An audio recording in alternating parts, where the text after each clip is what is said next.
we're going to talk about music now because I think arts and music. There's a lot of sports that go hand in hand with music. You're obviously a music fan yourself.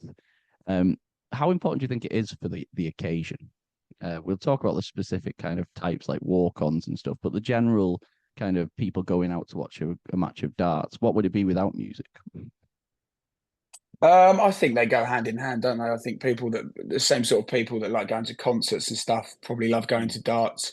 People mm. like, obviously, as you know, having a few drinks, and just dancing and having a good time and wearing the fancy dress. And I think obviously music comes into it a lot. Um, Not just with the walk-ons, but with the whole occasions in the build-up. Yeah. There's a lot of overlap there. Yeah, and there's the obviously the iconic dart song when they go off. I can't actually think of the Oh, title of yeah, it. Chase the Sun, isn't it? Yeah, Chase the Sun. Yeah, yeah. that sounds about right. Yeah, that's just Can't stand. synonymous with. Oh, I can't stand that song. I've got to be honest. Well, But you have try you just hear heard it. it too much? Oh yeah, like I don't. Yeah, it'd be the last song you'd ever find on my playlist. I can assure you of that. I'll be honest. A lot of the songs I do not like anymore. A lot of the darts, and there's some brilliant songs that players have got as walk-ons, but some of them, like Mm. just because of darts, just because I'm involved in it, you hear it so much that it puts you off. Yeah, I've got to be honest. Yeah, so kind of the better players you'll obviously hear more, I would imagine. But, Yeah, yeah, exactly. Yeah. So yeah. like What? Sweet Caroline, for example, that's I'm sure Oh yeah, like yeah, a lot of people think that's a brilliant song, but I just don't like it anymore. I've got to be yeah. honest. I'll be. I think a lot of people are getting tired of it across the board, Oh, though, aren't okay. they It's now? not just me then. It's I think okay. with the England football thing as well, Yeah, there's a bit. that's it as well. I suppose with other sports, it's just yeah, it's just well overdone that. Yeah. But What would your darts walk on be? I think I don't know who it was. I listened to a couple of your snippets of previous podcasts, and I Mm. don't know if it was yourself or someone else that you host this with, but they hate the band of this song I'm going to say. They're proper hating on it. I'd probably have Viva La Vida because I think the Okay. main bit of it when it gets the crowd going was that. I think it might have been you. Was it you that says you No, can't? no, it was probably Charlie who, Oh, okay. yeah, slagging off Coldplay. No, no, I respect Coldplay. I've got, Yeah. Yeah, I just think Viva La probably look, there's a lot of great ones been taken, but I'd probably say that just bit like the main bit where it gets all the crowd going, I'd say possibly. Or What You Know by Two Door Cinema Club. I'm a big okay, fan of Two Door Cinema Club. I'm not. yeah, It's difficult to see what would like work and what wouldn't really because mm, until you've seen it out there. Like for example, Mr. Brightside works as good, if not better, than any yeah, of them. You know, it's yeah, again, I like the Killers, but that song now is a bit much for me now. It's just yeah, hearing it so much. yeah. It's ridiculous. I sure I saw something that said that Humphreys didn't even choose his own walk-on song, and it was just like chosen for. You know, initially he had Cake by the Yeah, Ocean, yeah. and Some of them don't. Some of them, I think Sky give them to them just right. If they say they don't know, they'll just get given. I think James Wade, one of them, one of his, he's had loads, but one of his was just given to him. I can't remember what it was.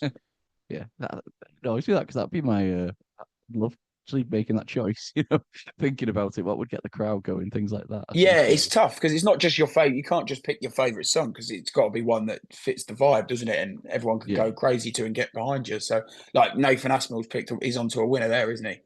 yeah. And believe it or not, Titanium, I would never have thought that that would have been as popular as it is, but people absolutely love it, don't they? Well, that's another example of someone mastering kind of the TikTok side because Bunting did a lot of TikToking, didn't he? And Yeah, that kind of got him so popular because I don't know, it suddenly happened. It was a few years ago, wasn't it? It just kind of burst up in terms of popularity, and surely it makes a huge difference then when they're coming onto the stage with that reception. yeah, I think so. Yeah, like everyone just says, "Let's go Bunting mental now," and that's like his slogan, and it's everyone loves him. He's one of the most popular players, I think, if you ask fans. But then some people aren't as popular. Like I think Gerwin Price has got a lot of fans, but he gets a lot of boos, and I don't Mm, think he minds it. Like, he mm, almost thrives off it, so it doesn't really yeah. affect him. So I think some Mm, people would probably struggle with the boos more, but I think it's mm, got to be some sort of an advantage if the fans get behind you, especially when you do get the dodgy crap. When you get the ones that whistle, which we hate, um, yeah. then that's if you're unpopular, then you're more likely to get that. Whereas if you're like Stephen Bunting, you're not going to get anyone whistle probably when you're throwing. So At what stage do you need to kind of step in? Do you know when? Because it's probably more common at the World Champs and Premier League, isn't it, than obviously the smaller tournaments? Like, how long do you leave it? Is there a certain cue? Do you have to listen to what the players are how the players are reacting to it, kind of thing? A bit of both, really. I think, and it does happen at small events as well. Sometimes, if you go to a smaller event, you get that one voice.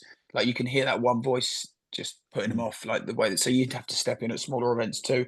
It's all about Okay. judgment. Yeah, I think it's to do with if the players are put off by it. That's a Mm. massive indication of right. I need to think about when to jump in because if you notice something as a referee, and it might not even just be crowd, if you notice someone else get like another player might be rattling their something that dodgy going on, and you notice it, and the player doesn't, you don't want to then draw it to their attention because Mm. you know you're getting involved and there was no need to. So I Mm. think there is a moment where you think it's clear to, but I think you've got to be careful because that could make the crowd worse. If it's a Premier League crowd, it can get even worse. So sometimes it doesn't even work. It Yeah. works the other way. So it's really difficult to decide. It's one of the hardest things as a ref, I think.